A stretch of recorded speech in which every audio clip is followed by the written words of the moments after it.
Imagine hiding in the pitch black of a cave. Like outside, an entire army is hunting you down, led by a king who actually wants you dead. You have no weapons, no backup. So, what is your very first move? Well, if you're the author of Psalm 57, you don't sharpen a spear, you write a song. Which is just such a wildly counterintuitive response to absolute terror. Right. And that is exactly our mission for today's deep dive. Mm. We are looking at Psalm 57 from the English Standard Version.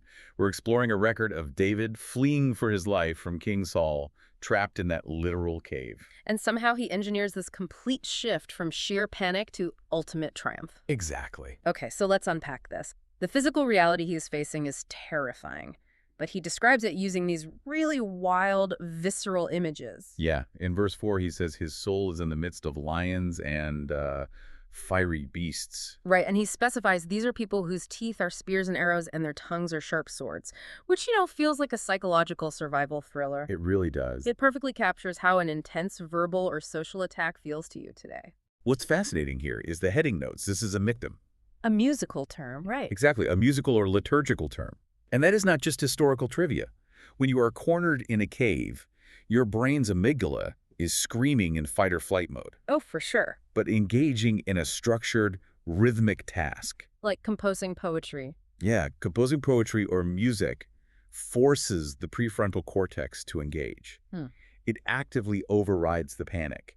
He's basically using art as a cognitive survival mechanism. That makes so much sense because when someone is assassinating your character, whether that's a toxic situation at work or a pile-on online, your immediate instinct is to jump in the mud and fight back. Oh, absolutely. But this text suggests the exact opposite. It talks about taking refuge in the shadow of your wings. It's almost like building a psychological Faraday cage. I love that analogy. Yeah, you let the lightning strike all around you without letting the current actually pass through you. And by staying in that Faraday cage, you give the traps time to backfire. There's a really distinct narrative pivot in verse 6. The enemies set a net for his steps. They dug a pit in his way. But then they fall into it themselves. Exactly. This reversal happens while the author just takes refuge until the storms of destruction pass. Okay, wait, I do have to push back a little bit here. Is this trap reversal literal? Like, did his enemies actually trip and fall into a ditch? Or is the author just finding psychological safety while the storm rages outside? Well, that is a fair critique. And honestly, the text plays with that ambiguity. It's not necessarily a magical force field. But look at the repeating chorus in verses 5 and 11. With the part that says, "Be exalted, O God, above the heavens." Right. Let your glory be over all the earth. By fixing his focus on something massive, something entirely outside that cave, he prevents the external threat from breaking him internally. So it acts as a necessary mental anchor amidst the chaos. Exactly. That mental anchor is what keeps him intact while the external reversal unfolds. And here's where it gets really interesting. Finding that anchor allows the author to move from hiding in the dark to commanding the morning light.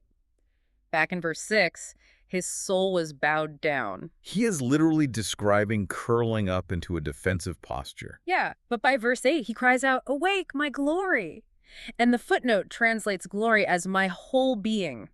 He is waking his entire self up, grabbing a harp and lyre, and boldly claiming, "I will awake the dawn." It is a stunning emotional arc. I mean, you start entirely bowed down in a cave and end with a steadfast heart. Wow. He is singing praises where faithfulness reaches to the clouds. He refuses to just survive the night. He decides to be the one who wakes up the sun. Right, which completely reframes how you might handle your own modern lions, or those hidden traps we all stumble into. When you face those things, how do you maintain a steadfast heart? Well, it raises a crucial point about the overarching mindset we bring into our own caves.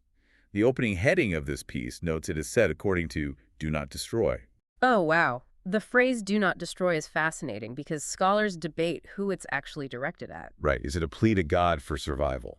Or is it a note to himself, like a reminder not to let this dark, terrifying cave destroy his own character? Approaching your fiercest storms with that predefined mindset might completely change how you survive the cave. Consider that the next time you are cornered by your own lions. Ask yourself, what is the one core piece of your identity you absolutely will not destroy, no matter how dark the cave gets?